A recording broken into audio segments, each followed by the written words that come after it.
The student coordinator for the Earth Day observance, Nancy Carlton. Do you think this will pass, that it will be, in effect, a fad, that next year there will be another issue? I don't see how that can pass over because it's here, it's now, and it's real. And if we don't do something about it, it's just going to get worse.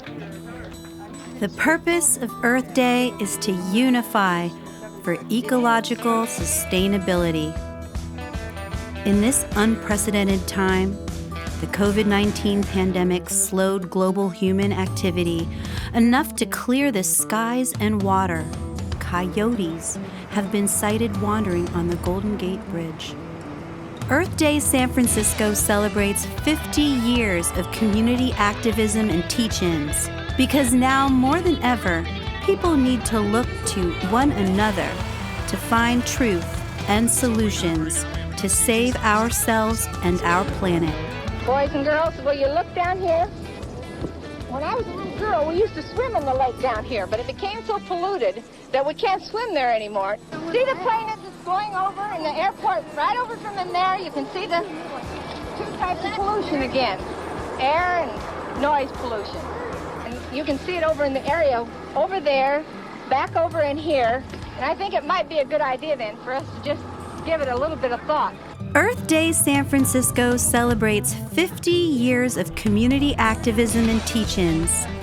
Because now, more than ever, people need to look to one another to find truth and solutions to save ourselves and our planet. Though the street festival is canceled this year, Earth Day San Francisco continues to celebrate our 5 core directions towards ecological sustainability: activism and education, community building, mutual aid and volunteerism, local organic food and urban farming, skill sharing. The first Earth Day was born 50 years ago after the Santa Barbara oil spill woke up the people to the horrendous catastrophes that can result from unbridled industry. The environmental movement and activists come together each year at Earth Day San Francisco.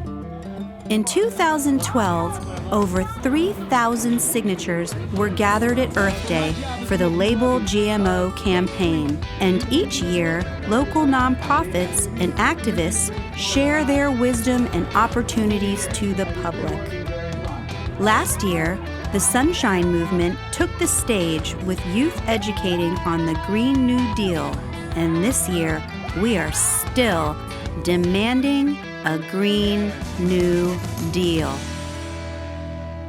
We're going to make people understand that the kind of things that come from air pollution, water pollution, are the same kinds of things that cause racism, that cause poverty, that cause hunger in this country. So we're all going to be marching today, okay? Unidos marchemos y unidos venceremos. ¡Viva la raza! ¡Viva!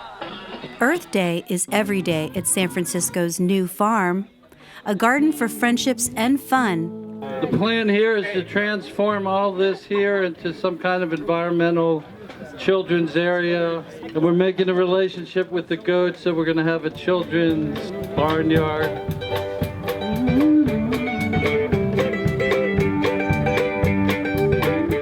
Open all year, the new farm facilitates community networks, empowering people to take care of one another and the planet.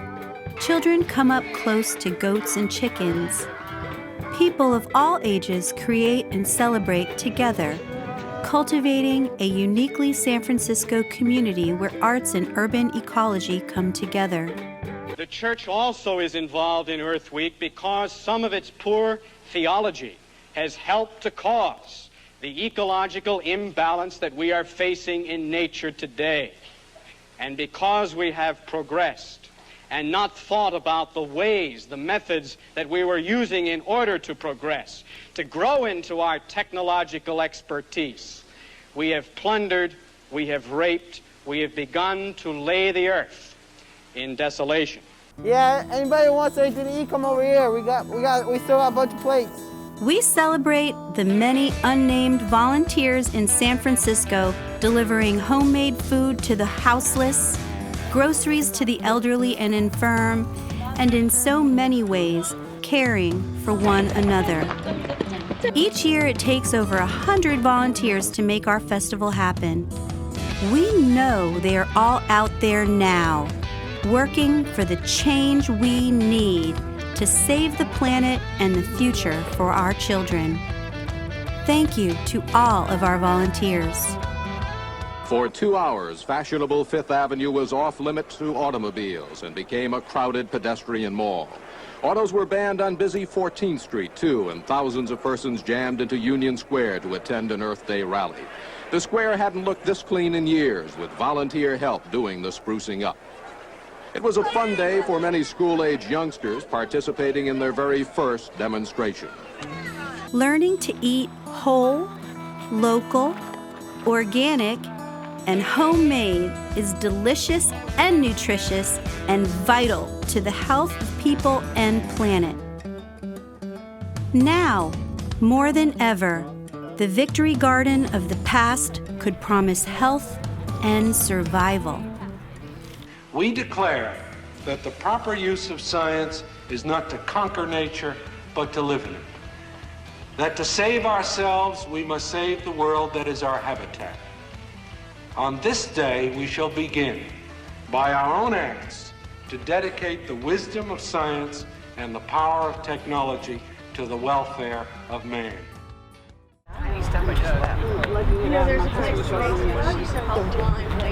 You're very good. It couldn't have been. Hi, have you been here before?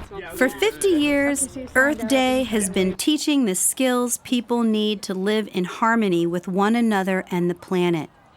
Together, we can learn and preserve the knowledge of natural building techniques and how to grow, cook, and preserve local organic foods. Earth Day has always been a teach-in, an opportunity to learn how to advocate for our health and the health of our planet. Here's to the next 50 years of Earth Day, an end to anthropogenic climate change, a future world where people are more important than profits, and humanity lives in happy harmony with planet Earth and all of its biodiversity. Someday, we heard today, the world will be a better place if it listens and acts. But in the meantime, perhaps for a generation or more, it will be frighteningly costly to each of us to clean up the mess each of us has made. But the cost of not doing so is more frightening. That's what today's message really means. And those who marched today, and those who slept, and those who scorned, are in this thing together. What is at stake, and what is in question, is survival. This is Walter Cronkite. Good night.